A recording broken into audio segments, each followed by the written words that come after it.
Alexandra Ayala, the 21-year-old, is in a rich vein of form, having recently won her first title in Washington and winning 10 of her last 12 matches. Mga kababayan, official nang umabante si Alexandra Ayala sa Cincinnati Open matapos hindi na maipagpatuloy ni Elena Gabriela Rus ang kanilang laban.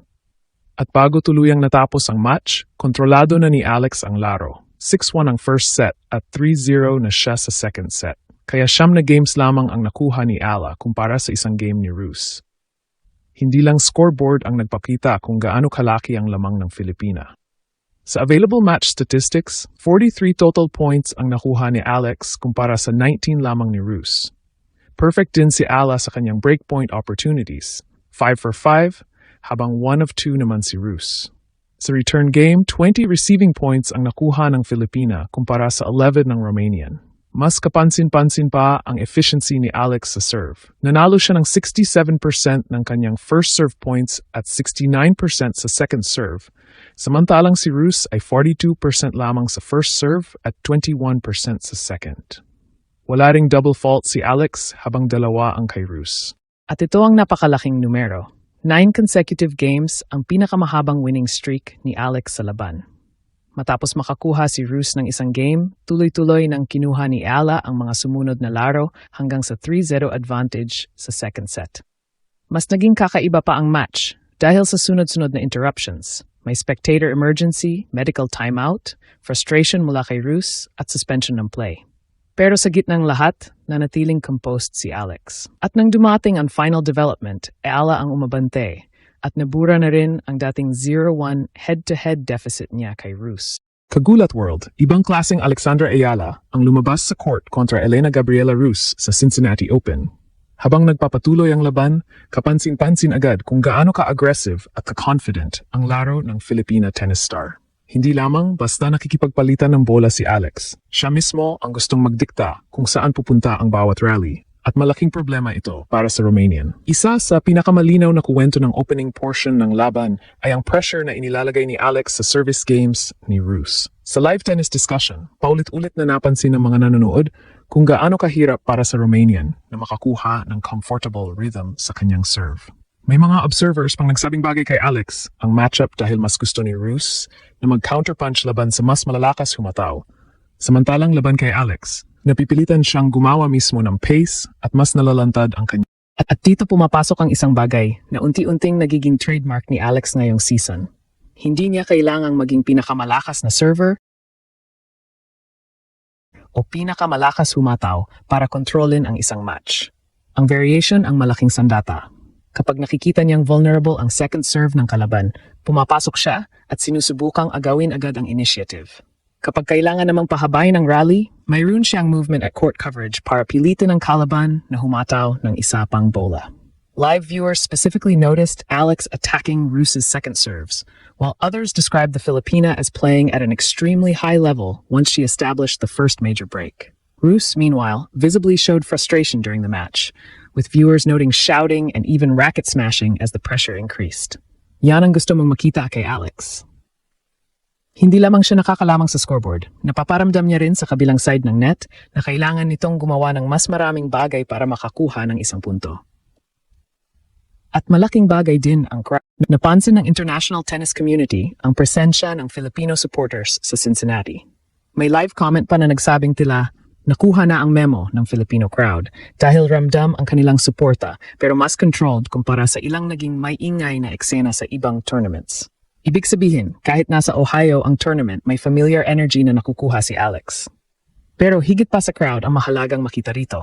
This is a rematch with history. Nagharap na sina Alex at Rus noong 2024 US Open qualifying at doon ay nanalo ang Romanian sa 3 sets, 3-6, 6-1, 6-4. Kaya bago ang Cincinnati meeting na ito, 0-1 ang official head-to-head ni Alex laban kay Rus. Ngayon, ibang Alex na ang kaharap ng Romanian.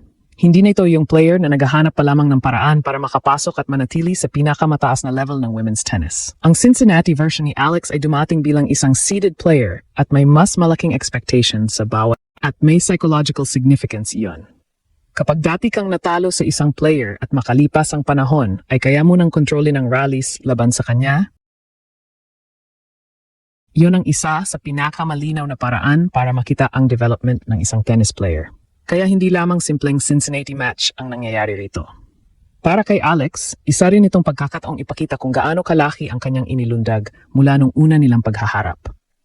Ang isa pang interesting na development ay kung gaano ka-positive ang immediate reaction ng neutral tennis audience sa level na ipinapakita ni May live viewers na tinawag na phenomenal ang kanyang tennis. Habang ang iba ay nagulat sa level ng kanyang shot making at sa paraan ng pag-pressure niya kay Rus. May nagsabi ring mas maganda ang ipinapakitang level ni Alex kumpara sa kanyang nakaraang match, habang isa pang observer ang nagsabing nagfo-fold si Rus sa pressure na ginagawa ng Filipina. Mahalaga iyon dahil hindi lamang Filipino fans ang nakakakita sa improvement. The wider tennis audience is beginning to recognize what happens when Alex gets control of a match. Kapag nakukuha niya ang teaming sa return at nagsisimulang pumasok ang kanyang aggressive ground strokes, mabilis niyang napipilitang maglaro ang kalaban sa uncomfortable positions. At iyon mismo ang danger kay Rus. The Romanian has plenty of experience. Hindi siya player na basta-basta lamang napunta sa ganitong stage. In fact, ngayong 2026 ay nakagawa na siya ng malaking resulta, kabilang ang upset kay Jelena Ostapenko sa Linz upang makarating sa kanyang unang WTA 500 semifinal. Kaya hindi maaring sabihin na madaling kalaban lamang ang Romanian. Pero tennis is about matchups. At sa araw na ito, lumilitaw na may mga bagay sa laro ni Alex na naglalagay kay Rus sa uncomfortable situation. Instead of simply absorbing pace, Rus is being asked to create against a player who can change direction, defend, counterattack, and suddenly step inside the baseline. Kapag nawawala ang first serve ng Romanian, mas nagiging aggressive si Alex sa return. Kapag humahaba naman ang rally, mayroon ding confidence ang Filipina na manatili sa exchange. At kapag nagsisimula ng ma-frustrate ang kalaban, doon lalong mahalaga ang composure. Ito marahil ang isa sa pinakamalaking signs ng evolution ni Alex. Dati, maraming laban niya ang parang kailangan niyang gumawa ng extraordinary tennis para lamang manatiling dikit sa established WTA players. Ngayon, increasingly, may mga matches kung saan si Alex mismo ang nagiging problema na kailangang solusyonan ng kalaban. At napakalaking pagbabago niyan. Hindi natin kailangang hintayin na magkaroon siya ng pinakamalakas na serve sa tour bago maging dangerous. May dahilan kung bakit pinag-uusapan maging ang unusual effectiveness ng kanyang serve bago ang Cincinnati match. Philippine coverage ahead of the contest specifically examined kung bakit kahit hindi kabilang sa pinakamabilis ang kanyang serve, nagiging tricky pa rin itong basahin at i-return ng opponents. Placement, variation, left-handed angles, court intelligence. Kapag pinagsama-sama mo ang mga iyon sa improving confidence ni Alex, nagiging komplikado ang matchup. At iyon ang malaking kuwento ng Cincinnati campaign na ito.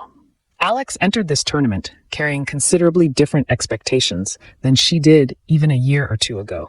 Philippine coverage entering the match listed her at a career-high world number 20, and as the number 17 seed, giving her a first-round bye before this round of 64 meeting with Rus. Kaya ngayon, hindi na sapat na sabihin lamang na magandang achievement ang makalaro niya rito. Expected na siyang lumaban. Expected na siyang manalo ng ganitong klaseng matches. At kapag ang isang dating underdog ay unti-unting nagiging player na inaasahang manalo, ibang klase na rin ang pressure. So far, Alex is showing signs that she can embrace that responsibility. May aggression, may patience, may crowds, at higit sa lahat, may confidence. Ang kailangan na lamang ngayon ay manatiling composed hanggang sa huling bola. Dahil sa tennis, kahit gaano kalaki ang momentum, walang tapos hanggat hindi nakukuha ang final point. Pero kung may pagpapatuloy ni Alex ang level na ipinapakita niya laban kay Rus, isang bagay ang malinaw. Ang Alex na kaharap ngayon ng Romanian ay malayong-malayo na sa Alex na tinalo niya 2 taon na ang nakalipas. At maaring ito na mismo ang pinakamagandang sukatan kung gaano kalayo na ang narating ng Filipina.